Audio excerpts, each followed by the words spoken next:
और शुक्रिया आपका फिलहाल जानकारी के लिए। बढ़ते हैं आगे और आपको बताते हैं मुख्यमंत्री त्रिवेंद्र सिंह रावत के ओएसडी गोपाल रावत का निधन हो गया है। गोपाल रावत कोरोना संक्रमित थे, कोरोना से पीड़ित थे और करीब 1 महीने से एम्स में वो भर्ती थे, उनका इलाज चल रहा था। उनके निधन पर मुख्यमंत्री ने दुख व्यक्त किया। और आइए जल्दी से आपको कोरोना की अपडेट दे देते हैं। कल यानी कि मंगलवार के दिन कितने कोरोना के नए संक्रमित मरीज सामने आए हैं, तो 874 नए कोरोना संक्रमित मरीज हैं जो कल एक दिन में सामने आए हैं। 800 के पार पहुंचता अब हर दिन आंकड़ा, जिसमें राज्य में कोरोना की संक्रमित संख्या 42,000 के पार पहुंची है। कल तक 41,000 के पार ये संख्या थी, आज 42,000 हो गई है। 42,000 से ज्यादा पेशेंट इस समय जो है वो कोरोना से संक्रमित है प्रदेश के अंदर। राज्य में अब तक मौत के आंकड़े की बात की जाए कोरोना से संक्रमित लोगों की, तो 512 लोग अपनी जान गंवा चुके हैं। 11,800 अभी एक्टिव मामले हैं। बाल विकास विभाग में अपर सचिव वी षणमुगम के गायब और अपहरण के मामले में एक नया खुलासा हुआ है। वी षणमुगम बीते 2 दिन से अपने टिहरी आवास पर होम क्वारंटीन थे। आपको यहां जानकारी दें कि मंगलवार की शाम को मंत्री रेखा आर्या ने वी षणमुगम के गायब होने की जानकारी देहरादून के एसएसपी अरुण मोहन जोशी को दी थी। उनके अपहरण की जानकारी देने के बाद और उनके अपहरण होने की आशंका जताई गई थी। मंत्री रेखा आर्य ने दुख जताया और कहा कि रविवार से अपर सचिव का फोन स्विच ऑफ चल रहा है। मंत्री ने टेंडर प्रक्रिया में अपर सचिव पर धांधली का आरोप लगाया है और कहा है कि जिम्मेदारी से बचने के लिए खुद भूमिगत भी हो सकते हैं।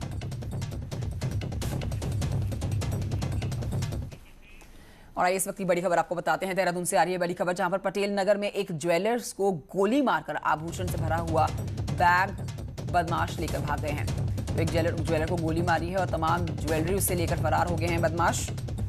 हालांकि घटना के बाद से आसपास के इलाकों में नाकेबंदी कर दी गई है। सराफा कारोबारी को अस्पताल में भर्ती करा दिया गया है। पुलिस ने इस घटना के बाद आसपास की सीसीटीवी फुटेज को खंगालना शुरू कर दिया है। अब उसी सीसी फुटेज के आधार पर जल्द से जल्द बदमाशों तक पहुंचने की कोशिश। देखिए, कमला पैलेस तिराहा पे इनकी ज्वेलर की जो है शॉप थी, अपनी शॉप बंद करके वापस अपने घर की ओर लौट रहे थे। तो ब्लेसिंग फार्म्स के पास जो है 2 बाइक सवार ने इनको रोका और उसके बाद जो है इनको ओवरपावर करके इनके पास जो बैग था वो लेकर चले गए। अभी सारे शहर में जो है नाकाबंदी कर दी गई है और प्रॉपर जो है चेकिंग की कार्रवाई की जा रही है।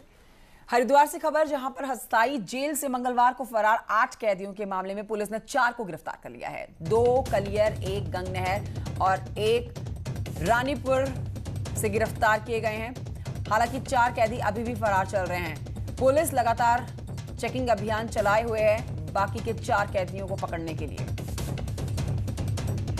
खबर आ रही है रामनगर से, जहां पर ब्रजेश अस्पताल में डॉक्टर अभिषेक अग्रवाल के खिलाफ गैर इरादतन हत्या का केस दर्ज किया गया है।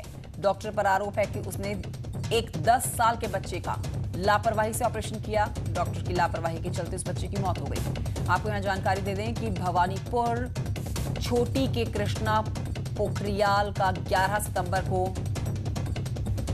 ब्रजेश अस्पताल में ऑपरेशन किया गया था। हालांकि इसकी तबीयत बिगड़ने के बाद काशीपुर उसको रेफर किया गया। डॉक्टर ने उसे मृत घोषित कर दिया, जिसके बाद मृतक के परिजनों ने डॉक्टर के खिलाफ केस दर्ज कराया।